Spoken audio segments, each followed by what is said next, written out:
Welcome to today's podcast on freedom versus determinism. In this episode, we explore whether humans truly have control over our choices or if our decisions are shaped by forces beyond our control. Using research from philosophy, psychology, and neuroscience, we ask you to what extent are our actions freely chosen. Today I'm joined by a guest who will help break down this massive question.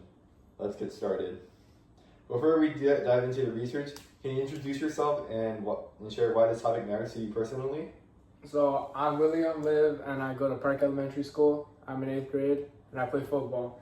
And why this topic matters to me is, well, to be fair, I don't know much about the topic, but I know a bit about it, and I feel like knowing what determinism and what free will is essential to you.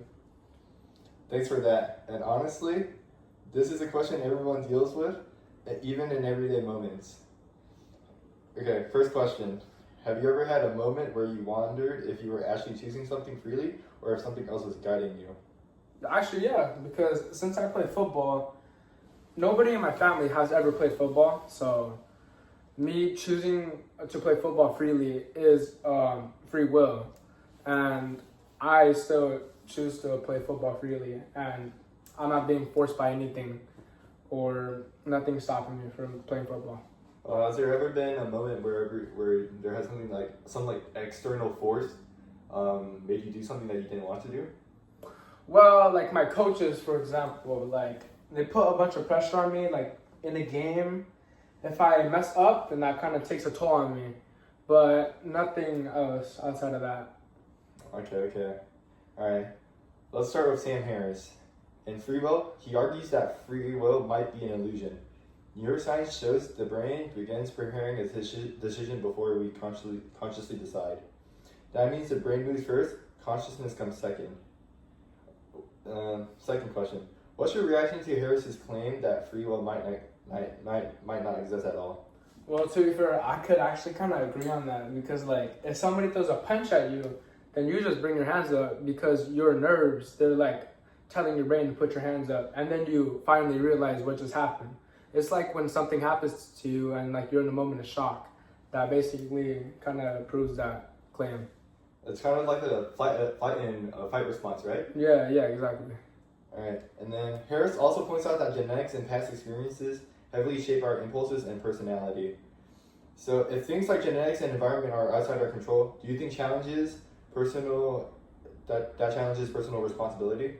Yeah, like genetics. Like, for example, if you're short and you want to be a basketball player, that kind of defeats the purpose of that. Well, not really, because some basketball players are like a little bit shorter than normal, but if you're short in the NBA, that's kind of bad. And if like you're pretty small and you're pretty scrawny in the NFL, then you could get pretty like cracked really easily, and that kind of takes a toll. All right, let's apply this to football.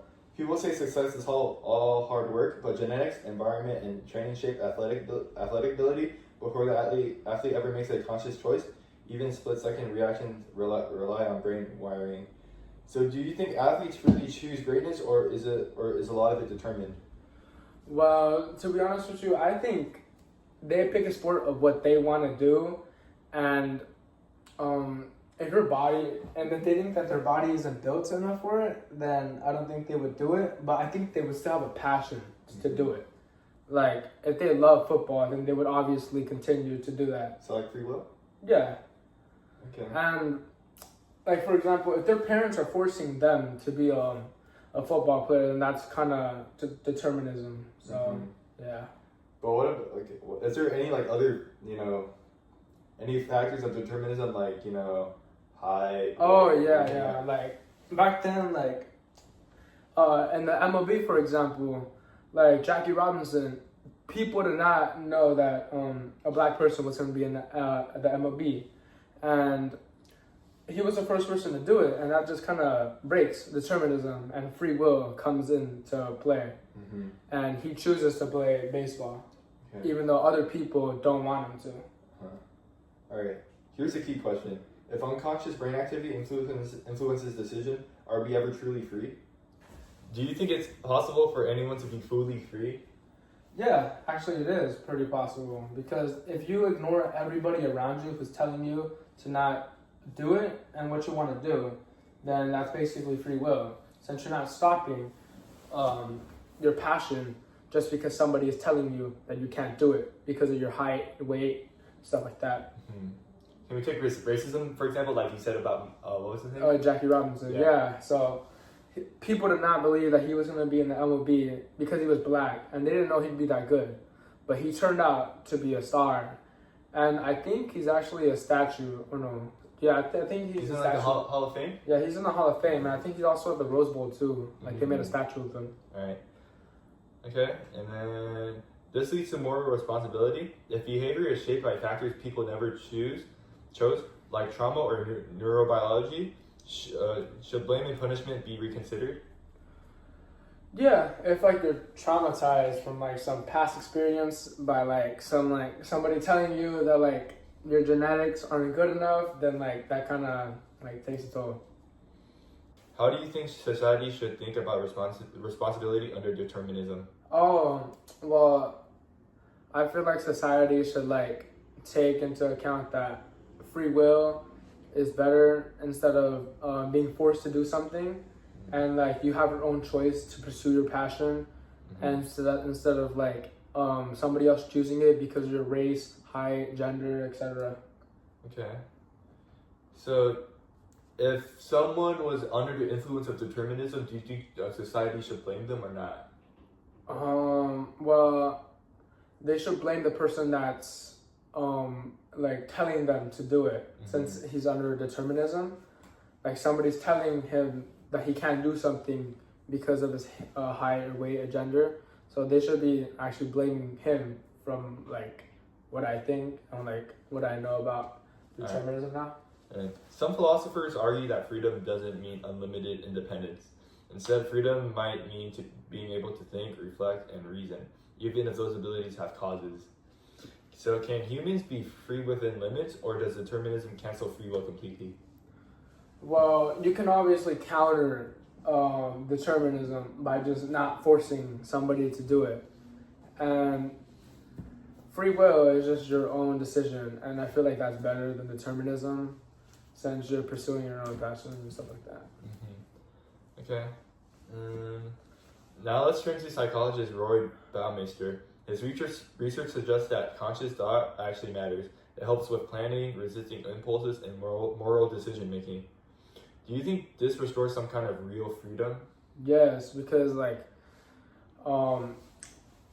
if like you have like moral what? What you mentioned?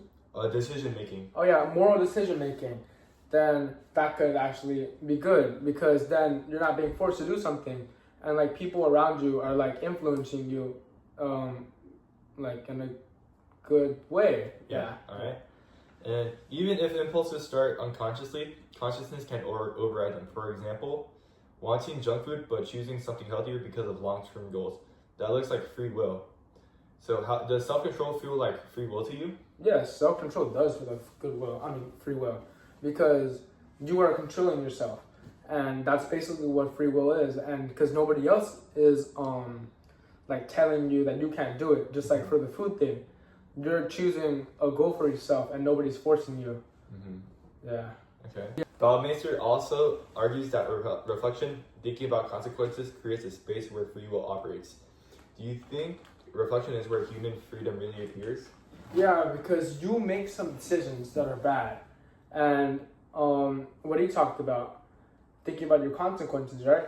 When you think about free will, then you kind of have to take some like accountability. Yeah, accountability. Like you make some mistakes, and you also make good choices too. Yeah, and these are your decisions that you made that cause those consequences. Nobody's telling you that you can't do that. All right, and so now the big question: can free will and determinism coexist?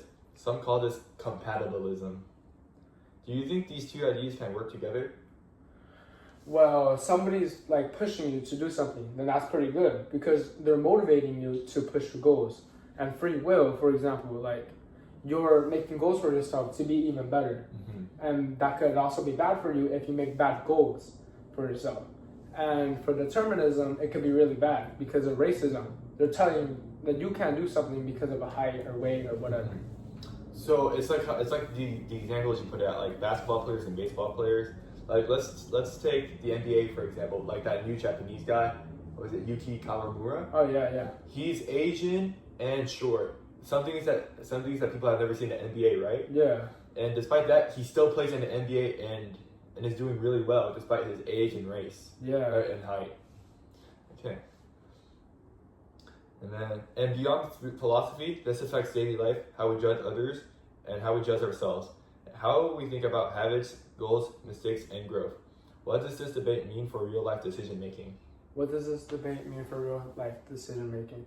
So, when you're like making your own decisions, then you have to not remember about what other people say, which is determinism, and you have to make your own decisions that are good for you.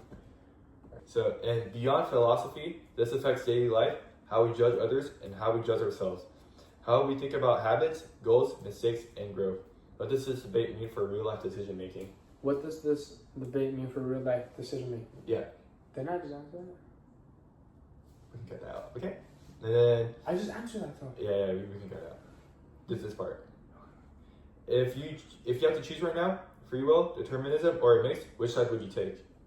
I'd pick mix because I would want people to push me like even further, but I don't want them to push me in a bad way, like telling me I can't do that. I want them to push me like, oh, you could do that, you know, you're tall and stuff like that. And I also want to do free will too, because then like I'm making my own goals to reach my goals. Like if I want to be like in the NFL, I don't think people would expect me as an Asian player to be in the NFL, even though other people are already trying to do that as an Asian player. And I'm making those goals for myself to hopefully make it to the NFL as an Asian player. Yeah. And that wraps up today's episode on freedom versus determinism. Whether our actions are freely chosen or shaped by forces beyond our control. Understanding this debate helps us understand ourselves.